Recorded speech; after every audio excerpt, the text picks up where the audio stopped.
There is a dream inside you that you have stopped talking about. Maybe someone laughed at it. Maybe the gap between where you are and where that dream points felt too humiliating to keep acknowledging out loud. Maybe you buried it quietly, told yourself to be realistic, and moved on. But it's still there. You know it is. And the reason this story matters, the reason the account of one ancient teenager has survived thousands of years and still reaches into the chest of people watching a screen in the 21st century, is because Joseph had that same dream, and he refused to let it die. Not because he was stronger than you, but because the God who gave him the dream was not finished with it yet. Joseph was 17 years old, the 11th of 12 sons, born to a man named Jacob, a man whose own life had been shaped by divine encounters and messy family dynamics. Of all his sons, Jacob loved Joseph in a way that was simply impossible to disguise. He gave him a coat, not just any garment, an ornate, multicolored robe that in the ancient Near East was a symbol of status, favor, and chosen identity. Every time Joseph wore that coat, his brothers saw it as a declaration from their father, "I have chosen him over you." And the hatred that declaration produced was not sudden. It had been building, drip by drip, for years. The Bible says plainly that the brothers hated Joseph and could not speak peaceably to him. The damage was already done before the first dream was ever spoken. Then came the dreams. In the ancient world, dreams were not dismissed as random brain activity. They were understood as divine communication windows into the purposes of God. When Joseph dreamed that his brothers' sheaves of grain bowed down to his, he told them. When he dreamed that the sun, moon, and 11 stars bowed before him, he told his father and brothers again. Even Jacob rebuked him. Yet the text quietly notes that his father kept the saying in mind. Even in the rebuke, there was a recognition that something about this boy's dreams carried unusual weight.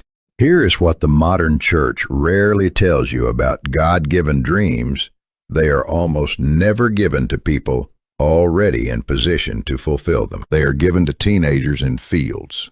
They are given before the betrayal, before the pit, before the silence, because the dream must be planted in you before the storm arrives. Not so you can fast track to fulfillment, but so that when everything is stripped away, when you are sitting in darkness with no explanation, you still have something anchoring you to a future that only God can see. The coat on Joseph's back was a symbol of favor, but it was also a target.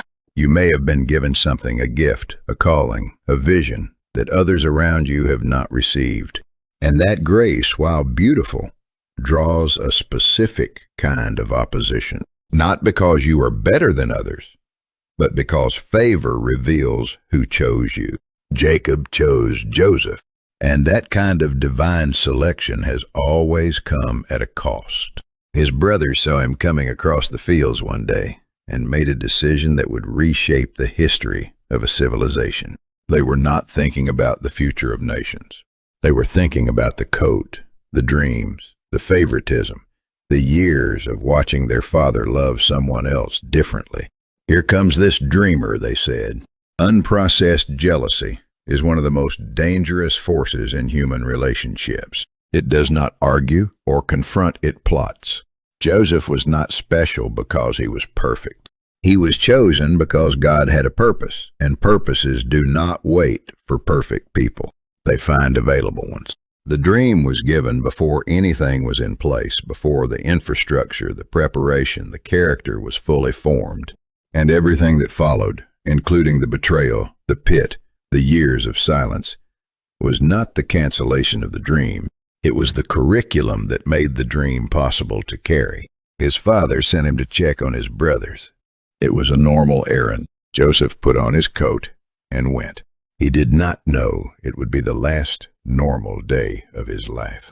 He did not know that by sundown he would be a slave. He walked toward his brothers with the innocent confidence of someone who has never had reason not to trust his own family. and he could not see what was waiting for him. The dream God placed in you is not subject to what other people do to you. They can strip the coat, but they cannot reach inside you and pull out what God planted there. Hold on to that, because the pit is coming in the next chapter. And what Joseph discovers at the bottom of it about God and about himself is the foundation on which everything else in his story is built. They saw him coming from a long way off. That detail matters. This was not a sudden impulse, not a spontaneous moment of rage. When the brothers spotted Joseph while he was still far in the distance, recognizable by that coat, they had time to think, time to reconsider, time to let the better angels of their nature speak. Instead, the conspiracy formed with a coldness that is one of the most chilling moments in all of Scripture. Here comes this dreamer. Come now, let us kill him and throw him into one of the pits. Kill your brother. Throw him in a pit. Tell your father a wild animal devoured him. And then see what becomes of his dreams. They had decided before he arrived. The cruelest betrayals did not come from strangers. They come from people who have eaten at your table. People who have called you by name since before you can remember. People who know exactly where the soft spots are because they helped shape you.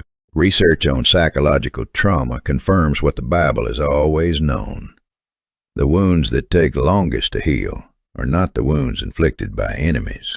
They are the wounds inflicted by people who were supposed to be safe. Joseph's brothers were not strangers. They shared a father, a lineage, a history stretching back to the promises of God himself. And they decided, with deliberate calculation, to destroy him. Reuben, the oldest, intervened just enough to redirect from murder to abandonment. Don't shed his blood, throw him in the pit instead. The Bible tells us Reuben intended to come back and rescue Joseph later. But good intentions that don't go far enough are still devastating in their outcome. They stripped Joseph of his coat first, the symbol of Jacob's love, of divine selection, of the future the dreams had pointed toward. They didn't just imprison him, they stripped him of everything that marked him as chosen. This is what betrayal does. It doesn't just injure the body, it attacks the identity. It rips away the visible markers of who you are and leaves you with nothing but a dark pit and the echo of your own voice. The text gives us almost no detail about what Joseph said or felt in those first moments. We don't hear a prayer. We don't hear a speech. But years later, when his brothers stand before him in Egypt, they will say to each other, "We are truly guilty, for we saw the anguish of his soul when he pleaded with us, and we would not hear." That sentence contains worlds. He pleaded. He was in anguish. He cried out from the bottom of that pit, and they sat down 10 feet away and had lunch. While Joseph was screaming, his brothers ate bread. The gap between his suffering and their indifference is one of the most morally disturbing images in all of Genesis. Have you ever told someone you were suffering and watched it be dismissed? Have you ever been in a pit, financial, emotional, relational, spiritual, while the people around you carried on as though you weren't there? If so, you understand something of what Joseph experienced. Not the physical pit, but the specific agony of suffering being witnessed and not answered. Then the Ishmaelite traders came through. Judah spoke up with what seemed like a practical compromise. "What profit is it if we kill our brother? Come, let us sell him. 20 pieces of silver." That was the price of Joseph's freedom, his family, his entire previous life. His brothers didn't negotiate up. They took the first offer. They pulled him from the pit and handed him to strangers.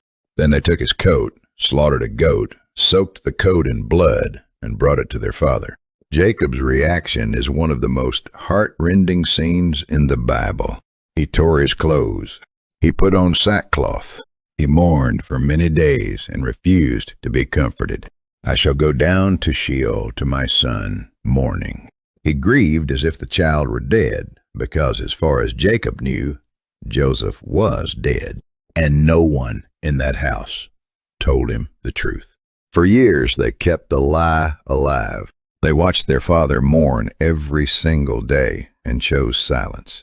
That is the secondary wound of betrayal, the ongoing deception that keeps the wound from ever being addressed. You need to hear this clearly. The pit is not your fault. Betrayal plays a cruel trick on its victims. It makes them run the events backward, obsessively, looking for where they went wrong, where they invited it. While wisdom has its place, there is a difference between reflection and self-accusation. Joseph did not end up in the pit because he was deficient. He ended up there because his brothers chose hatred. That accountability belongs entirely to them. And here is what Joseph's story teaches about pits. They are not the end. They are the beginning. The pit is where the coat gets stripped off the coat of external favor, of family identity, of the circumstances that defined who you were. But when everything visible is gone, you discover something extraordinary. The dream inside you cannot be stripped away with it. Nobody could reach into Joseph's heart and pull out what God had placed there. The coat could be torn and bloodied. The dream could not. Joseph arrived in Egypt as a slave, stripped of his name, his family, his freedom. Everything about his external circumstances said this story is over. Everything about his internal reality said something else entirely. He was carrying the dream, and the dream was still alive, waiting, being refined, being prepared for a weight of purpose that Joseph himself could not yet understand. God does not waste pits. He takes the worst that human beings can do to each other and weaves it, impossibly slowly, into something that serves a purpose larger than the pain. 13 years. Let that number settle. From the day Joseph was thrown into the pit at 17 to the day he stood before Pharaoh at 30, 13 years passed. In that span, you could finish high school and a medical degree. You could raise a child from infancy to early adolescence. You could build a business, watch it fail, and build another one. 13 years is not a season. It is a significant portion of an adult lifetime, the kind of stretch during which most people either find their purpose or abandon the search altogether. Joseph spent those 13 years as a slave and a prisoner, not as a student in a controlled environment designed for growth, as owned property, as an accused criminal, as a man without rights, without voice, without timeline, without explanation. And through every single day of those years, the text of Genesis repeats one phrase with almost defiant consistency. The Lord was with Joseph. Joseph arrived in Egypt and was sold to a man named Potiphar, one of Pharaoh's officials, the captain of the guard. Immediately, the text tells us God was with Joseph, causing him to succeed in everything Potiphar noticed. Over time, Joseph moved from the lowest position in the household to the highest, entrusted with everything Potiphar owned. The Bible says Potiphar didn't concern himself with anything except the food he ate, because Joseph managed it all. This is the first evidence of what God was actually doing in the silence. The pit did not make Joseph bitter. It made him better. Not because he had transcended the pain of betrayal, but because somewhere in the journey, Joseph made a decision, conscious or not, to give his best to whatever was in front of him, regardless of whether it was the life he wanted. He was a slave. He had not chosen this. It was not fair. And yet he did not allow the injustice of his circumstances to determine the quality of his character. Many of us allow unfair circumstances to justify disengagement. When we've been betrayed, we feel entitled to bitterness. When life didn't go according to plan, we feel reasonable in scaling back. Joseph had every justification for those responses. Instead, he worked as if it mattered. He served as if it was meaningful, and God blessed it. Then came Potiphar's wife. She noticed Joseph, the text tells us he was well built and handsome, and said plainly, "Come to bed with me." Joseph refused. His immediate framing was theological. How could I do this great evil and sin against God? Not fear of being caught, not calculation of risk. His only reference point was his relationship with God. She continued day after day. He kept refusing. And then one day, when no one else was home, she grabbed his garment. He fled, leaving it in her hand. She used it to construct a lie. And Potiphar had Joseph thrown into prison, the king's prison. Notice the coat again.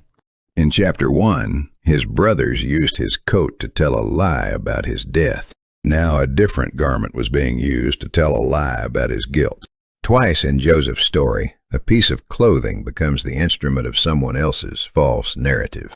The physical evidence used to tell the exact opposite of the truth. This is the moment where many people would lose their faith, because there is a theology common in American Christianity, spoken quietly, not always consciously, that says if you do the right thing, God will protect you from the consequences of other people's wrong things. Joseph did the right thing. He made the costly, righteous choice, and it cost him his position, his freedom, and years of his life. Where was God in that moment? The text answers without apology. But the Lord was with Joseph and showed him steadfast love and gave him favor in the sight of the keeper of the prison, even in unjust imprisonment. The keeper gave Joseph authority over all the other prisoners. Everything in that prison Joseph was responsible for. The Lord was with him and caused all he did to succeed. Same man, wrong place. Undeniable grace.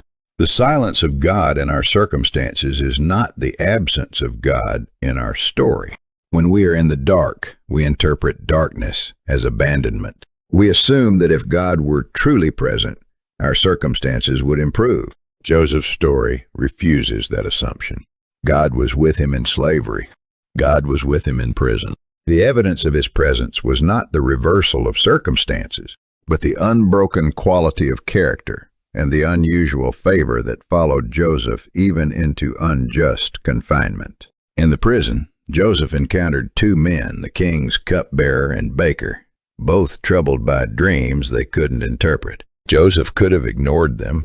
He was a prisoner with his own problems. Instead, he asked, "Why do you look so sad today?" In the middle of his own suffering, he had not become so self-absorbed that he couldn't see the pain of the person next to him. 13 years of difficulty had kept his heart open, not closed. He interpreted the cupbearer's dream accurately and asked one thing in return. "Only remember me when it is well with you. Please mention me to Pharaoh and get me out of this place." Just one word. Just tell someone I'm here. The cupbearer forgot him for 2 full years. 2 more years of silence.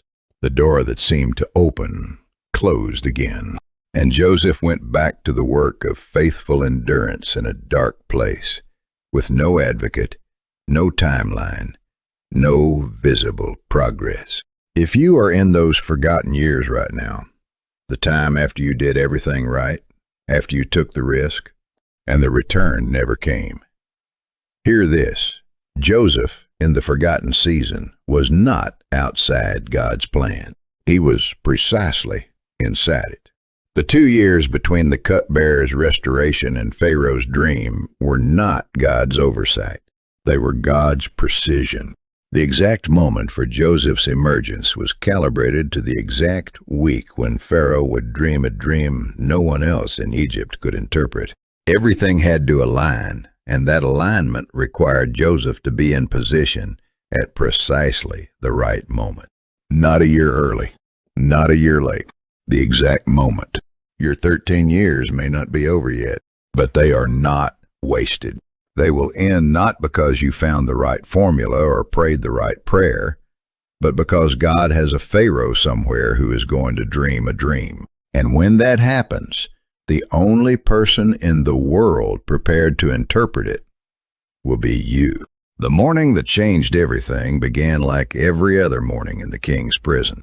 Same walls, same iron limitations, same unexplained darkness. 2 full years had passed since the cupbearer had been restored to Pharaoh's service and promptly forgotten the Hebrew prisoner who had interpreted his dream. 2 more years added to all the years before them. And then a guard came, and everything changed in a single morning. Pharaoh had dreamed. The most powerful man in the ancient world, surrounded by every intellectual and spiritual resource that civilization had yet produced, had woken from 2 disturbing dreams that none of his magicians or wise men could interpret. 7 fat, beautiful cows devoured by 7 gaunt ones. 7 full heads of grain swallowed by 7 scorched ones. Pharaoh was deeply troubled. Something in these dreams carried a weight that couldn't be dismissed.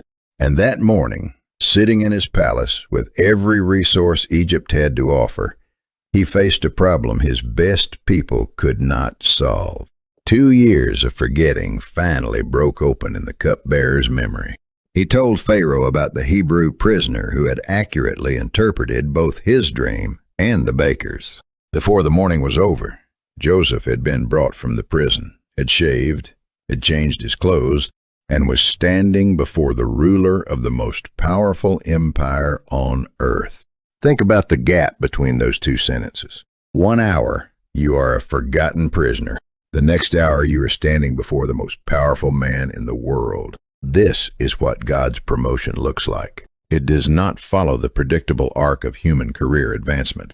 When God moves, he moves suddenly, completely, in a way that makes the previous season feel like it happened in another lifetime. Pharaoh said, "I have heard that you can interpret dreams." And Joseph answered with the most important words of his entire life up to that point. "It is not in me."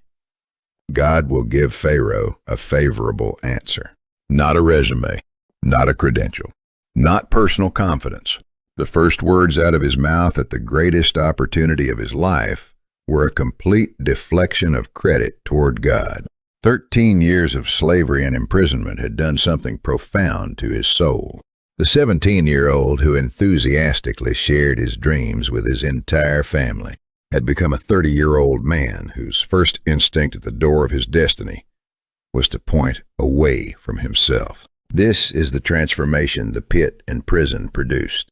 Not just competence humility, the specific humility that knows with absolute certainty that whatever you carry came from somewhere beyond yourself.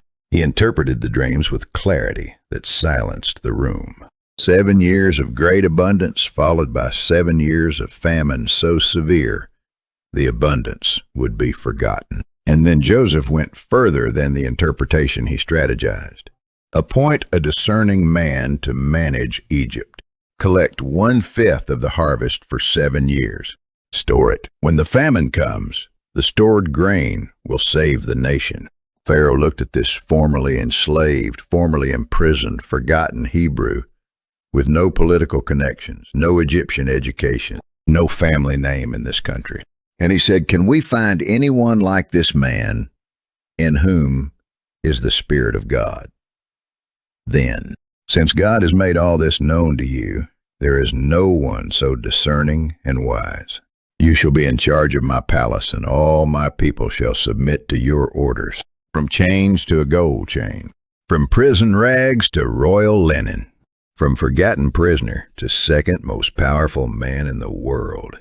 In one morning, Pharaoh placed his signet ring on Joseph's finger, dressed him in fine linen, put a gold chain around his neck, and had him ride in the second royal chariot with men running ahead, calling, "Bow the knee." The entire nation was to submit to the man who had woken up in a prison cell that same day. But this was not luck. It was the convergence of 13 years of invisible preparation meeting one moment of divine appointment. Slavery had taught him to manage people and systems. Prison had taught him to maintain integrity under pressure. The forgotten years had taught him to remain humble when everyone had written him off. Promotion that comes before character is formed is one of the cruelest things that can happen to a person. History is full of talented people, elevated before the humility, patience, and compassion were in place, and the elevation destroyed them. God was not slow with Joseph. He was precise. Every single year was doing something irreplaceable in the formation of a man who would need to manage the food supply of the known world, while holding in his heart the unresolved pain of family betrayal. Joseph was 30 years old when he entered Pharaoh's service. He had 2 sons. He named the first Manasseh. God has made me forget all my hardship. He named the second Ephraim. God has made me fruitful in the land of my affliction. Notice both names, not one or the other. Healing from the memory of the wound, and fruitfulness in the very place of suffering. Not fruitful after leaving the hard place. Fruitful in it. This is the double miracle God performs with the wrong place. He heals you of the wound and makes you productive in the very soil where you were broken. The 7 years of abundance ended. The famine began, exactly as God had said, spreading beyond Egypt to every surrounding land. People from every nation came to buy grain, and at the center of it all, controlling the food supply of the known world, stood Joseph. The boy who had been sold was now the one who set the price. The dreamer who had been mocked now held the provision that the world could not live without. And somewhere in the famine-ravaged lands to the north, a family was running out of food.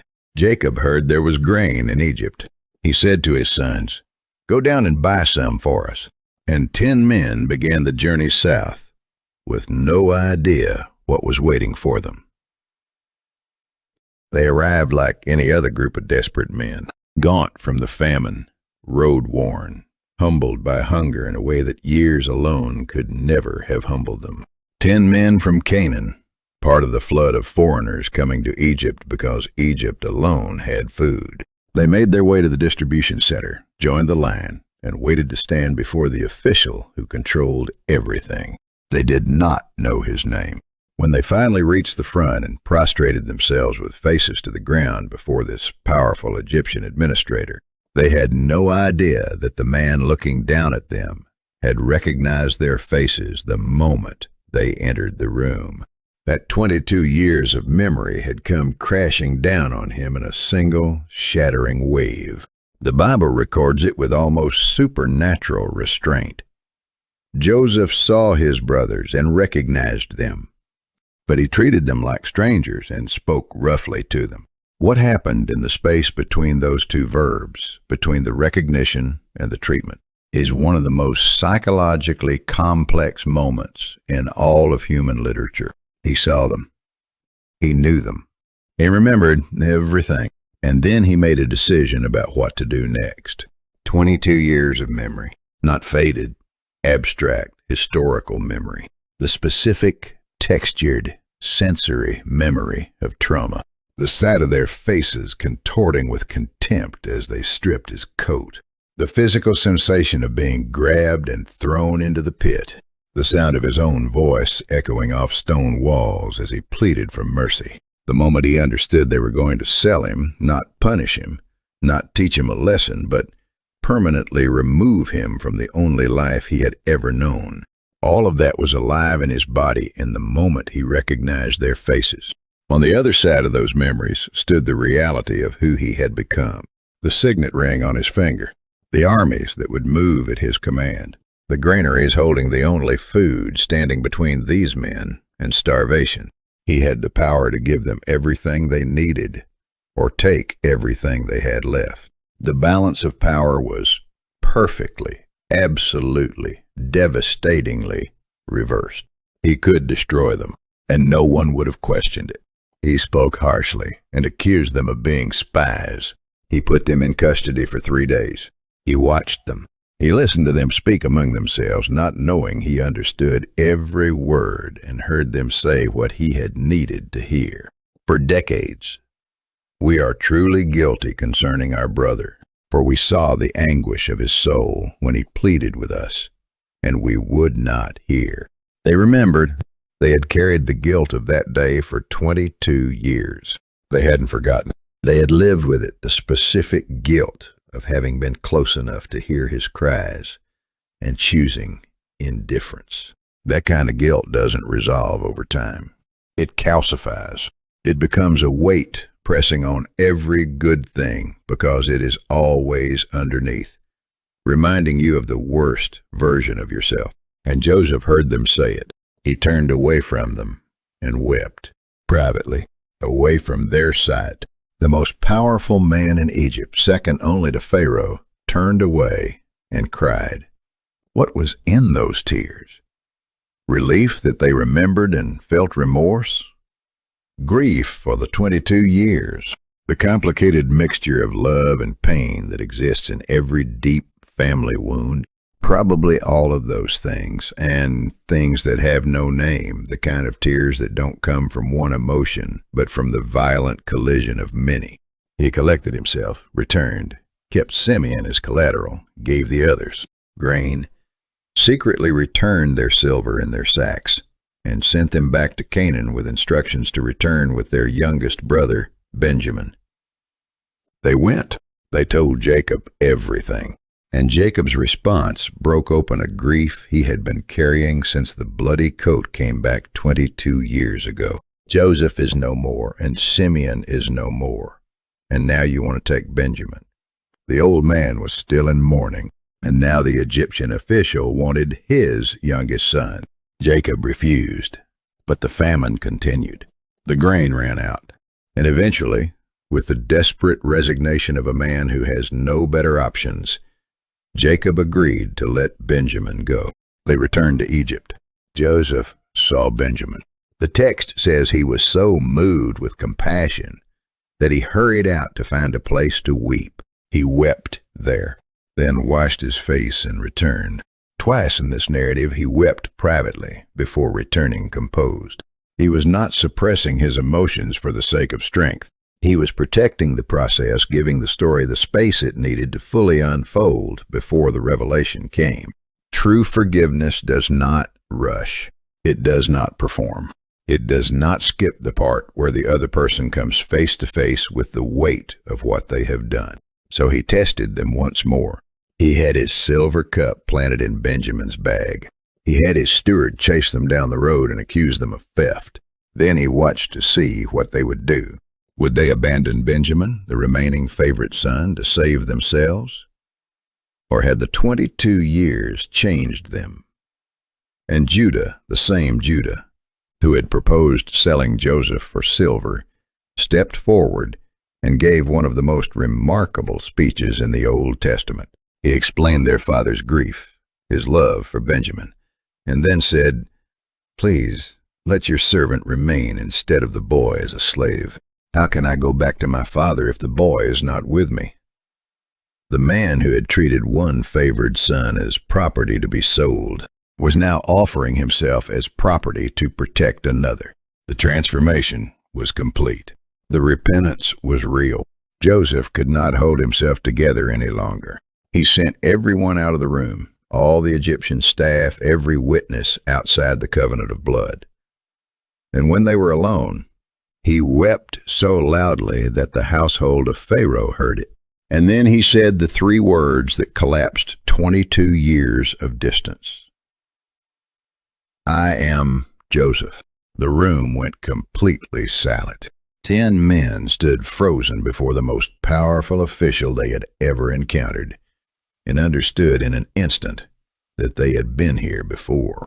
Not in this throne room, not in this country, but in the presence of this face, this voice, which now spoke to them not in Egyptian through an interpreter, but in their own language, Hebrew, Joseph's Hebrew. "I am Joseph. Is my father still alive?" The Bible says they could not answer him, for they were dismayed at his presence. The Hebrew word bahal means terrified, thrown into panic. This was not the gentle awkwardness of an unexpected reunion. This was the visceral terror of men who understood in one devastating instant what they were facing. The man they had sold stood before them with the power of an empire in his hands. Let us not rush past the moral weight of this moment. Joseph had absolute power. This is not a narrative convenience. It is the axis on which the entire story turns. Everything in Joseph's life, every injustice, every year of slavery, every false accusation, every forgotten season, had been moving toward this specific configuration. The man with every reason to destroy, now holding every instrument to do so. His brothers had committed kidnapping and human trafficking against a minor, their own blood. They had let their father grieve a false death for more than 2 decades. The case for vengeance was not weak. It was not irrational. By every human standard of justice, retaliation was not just understandable, it was arguably deserved. And Joseph felt it. He was not a saint carved from marble. He was a man who had bled and grieved and lain awake in Egyptian prisons, thinking about the faces of the brothers who put him there. The tears he wept privately twice were not the tears of a man who had transcended the pain. They were the tears of a man fully present to the pain, choosing something different in the middle of it. Think about the nights between their first visit and their second. After he sent them home and heard them confess their guilt in a language they didn't know, he understood after he wept privately and returned composed. Those nights were his. Alone in the palace that had once been a prison, the signet ring on his finger, the knowledge that at some point his brothers would return. What did he do with that time? He could have spent it building a legal case. He could have arranged for their families in Canaan to be impoverished. He had the intelligence apparatus of an empire at his disposal. He didn't do any of that. Instead, what we see across all his interactions with his brothers is a man conducting a careful, patient process of discernment. Not cruelty disguised as testing. Genuine discernment, trying to understand who these men had become, whether the remorse they expressed was real. Because forgiveness without genuine repentance is not forgiveness. It is erasure. It pretends the wrong doesn't matter. Real forgiveness, the kind that restores relationship rather than simply ending conflict, requires truth. It requires the wrong to be named and the person who caused harm to come face to face with it. Joseph arranged that confrontation with extraordinary care. The silver cup, the accusation, the terrifying return to his presence, and then Judah's speech, the character-revealing speech, in which the same man who had coldly proposed selling his brother now offered himself as a slave to protect another. That speech was Joseph's answer. They had changed. The repentance was real. Only then did he reveal himself. Even in the moment of revelation, notice where Joseph's attention went first. Not to his own pain, not to a recitation of everything they had done. His first question was, "Is my father still alive?" After 22 years of not knowing whether Jacob still grieved, after 2 decades of having been declared dead to his own father, his first thought was for the old man at home. And then he reached out his hand toward them, not a hand of accusation, an open hand extended toward the men who had sold him. He said, "Come near to me, please. Come near to me." After everything, after all of it, his instinct was to close the distance, to draw them back into a relationship they had tried to permanently sever. This is what true forgiveness does. It does not push away. It draws near. The most dangerous people in the world are not the ones with the most power. They're the ones with power and unresolved pain. Joseph had both, but the pain had been given a context, a meaning, a purpose. And pain that has been surrendered to God cannot be weaponized against the people who caused it. The person who knows their story is held by God does not need to write the ending themselves. Joseph knew whose hands his story was in. He had learned it in the pit, confirmed it in Potiphar's house, deepened it in the prison, and had it sealed in Pharaoh's throne room. Every chapter had been authored by a hand larger than his own. And that knowledge, hard-won, tested, experiential, was the foundation on which forgiveness was not just possible, but natural. He fell on Benjamin's neck and wept. He kissed all his brothers and wept over them. And after that, his brothers talked with him. After that, because there are conversations that cannot happen while the wound is still bleeding in the room. There are words that cannot be spoken until forgiveness has been offered, accepted, and made real in the space between people. After the tears, after the embrace, after the forgiveness, then the talking could begin. These are perhaps the most theologically loaded words in the entire book of Genesis. Not the most famous, not even the most quoted in isolation, but the most loaded with implications about God, evil, human freedom, and redemptive sovereignty. You intended to harm me, but God intended it for good to accomplish what is now being done, the saving of many lives. Genesis 50:20. Let's take this apart carefully, because the depth of what Joseph is saying is easy to miss if we let it slide into the category of inspirational quotation without actually sitting with its weight. First, you intended to harm me. Joseph does not minimize what his brothers did. He doesn't say it all worked out, so it wasn't really that bad. He doesn't say God was behind it, so their intentions don't matter. He names their intention clearly harm. The action was real. The cruelty was real. The stolen years were real. Forgiveness does not require the erasure of truth. It does not require recategorizing what was wrong as something neutral. The brothers' act was evil. Joseph names it as evil. Second, but God intended it for good. The same events. The identical pit, chains, slavery, false accusation, prison, forgotten years. Not a different timeline in which God replaced the evil with something better. The exact same events. God was operating within the very circumstances that human evil had produced.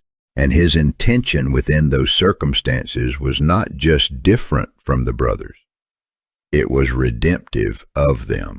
This is the doctrine of providence at its most audacious. God does not promise to prevent evil from entering the lives of his people. He promises something more extraordinary than even the evil, which enters, will be bent over time in the hands of an infinitely sovereign God toward purposes that serve his good. But this truth can be weaponized.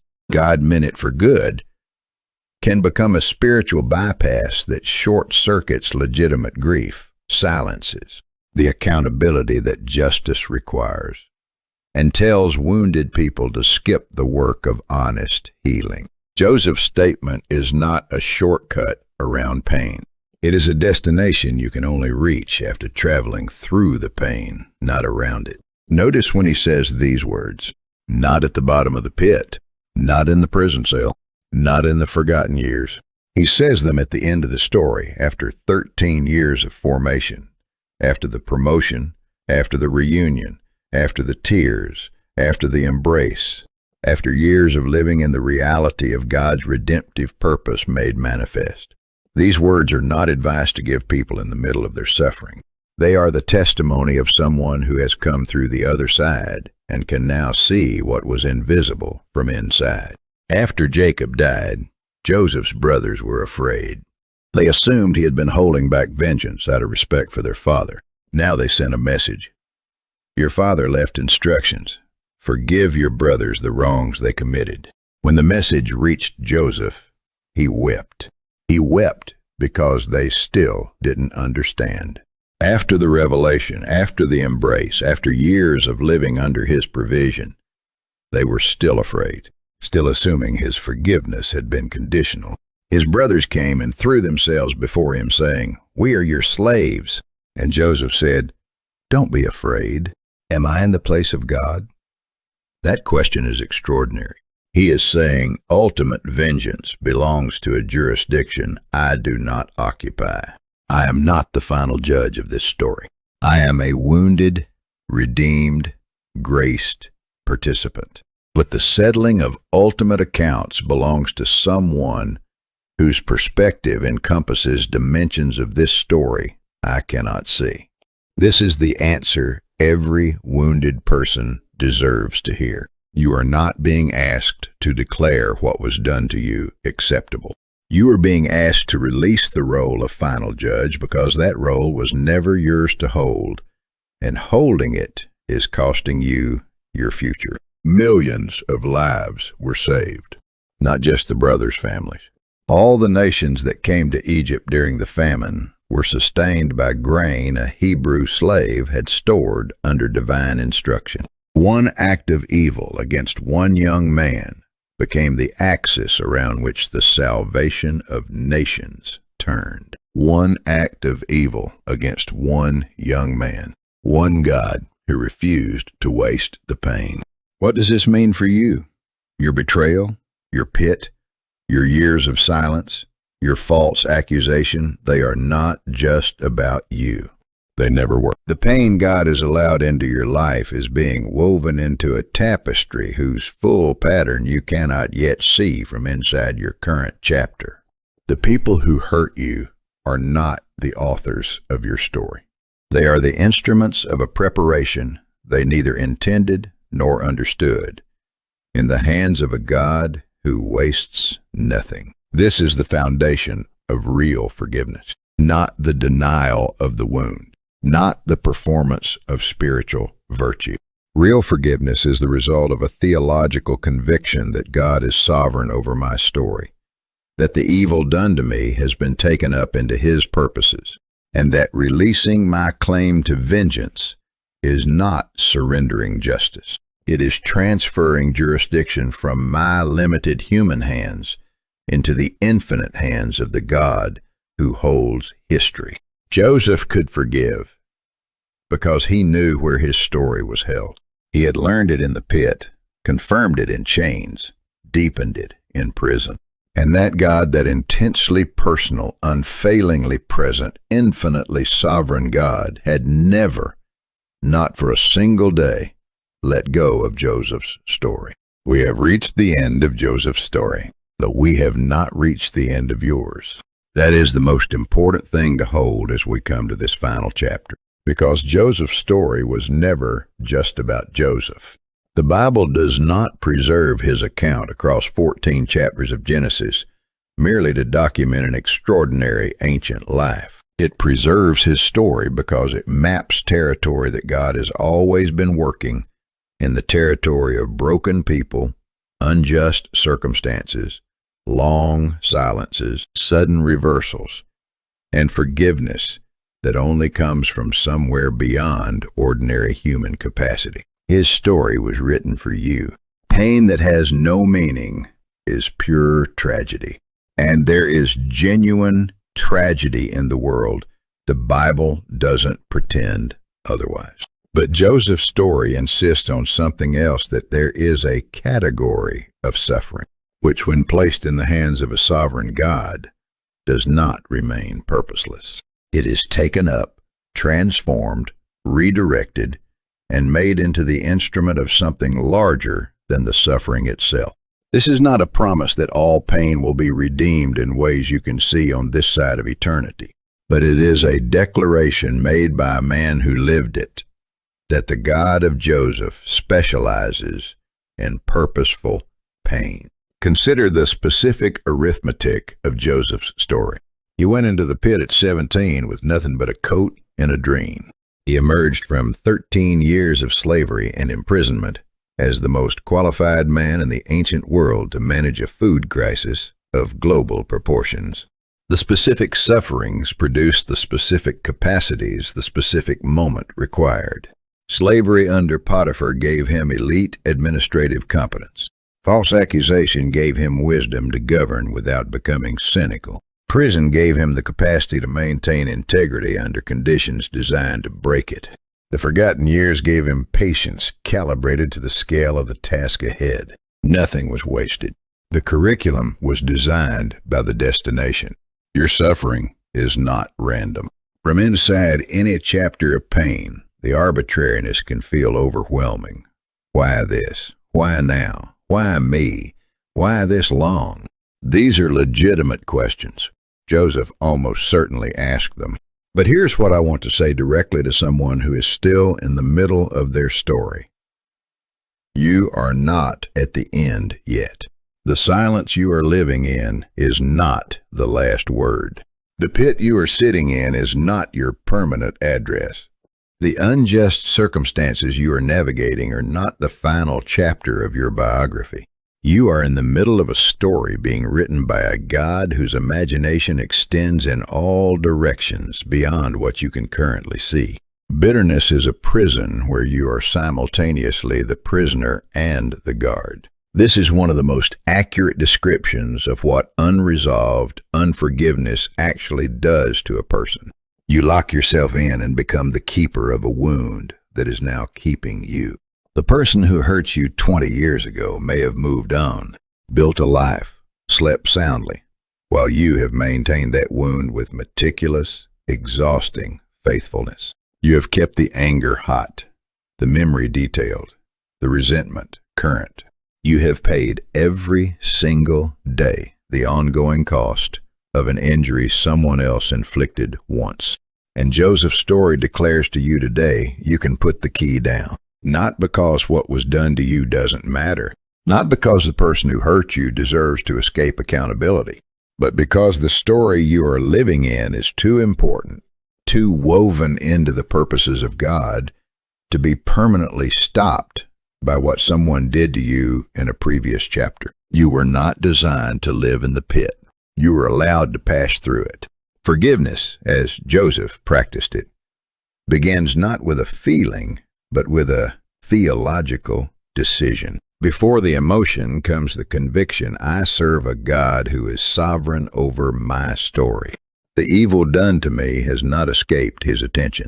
He has not abandoned me to the consequences of someone else's sin. He is present in this, as he was with Joseph in the pit, the chains, the prison, the forgotten years. I transfer the role of final judge from my wounded human hands to his. In doing so, I release myself from the burden of maintaining a verdict that was never mine to pronounce. Say it once. Say it again tomorrow when the anger returns. Keep saying it until the decision becomes a settled conviction. After the decision comes the process. It is not linear. It is not, I forgave them and now it's done. It is more like learning to live with a healing wound each day, a little more healed than the day before. Still tender, still requiring care, still needing the daily renewal of the decision you made. This is honest. It is not spiritual failure to find forgiveness difficult. It is spiritual maturity to pursue it anyway. The people whose lives your story will change are waiting for you on the other side of your forgiveness. Somewhere in your future, in your family, neighborhood, church, workplace, there are people in the exact pit you have already been in. They don't have a map. They don't know if it ends. They are crying out into a darkness that feels permanent, wondering if God is still there. And you, the person who has been through it, who found God in the silence, who arrived at the place where you can say you meant evil, but God meant it for good. You are the provision they are starving for. Joseph's wound became the world's food supply. Your wound, surrendered to God, carries the same potential. This is the invitation. Name your pit honestly before God. Don't minimize it. Don't perform a premature forgiveness that skips the truth. Bring the whole thing. Release the role of judge. Say out loud, even before the feeling catches up, God, I transfer this case from my hands to yours. Say it until the saying becomes a conviction. Begin to rebuild. Joseph kept building in Potiphar's house, kept serving in prison, kept offering what he had to whoever was in front of him. Start where you are. Give what you have to the place you are in.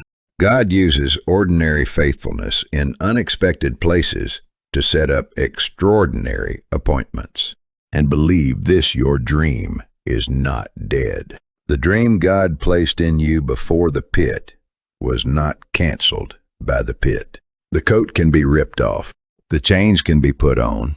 The door can be shut, and the years can pass in silence. And the dream will still be there.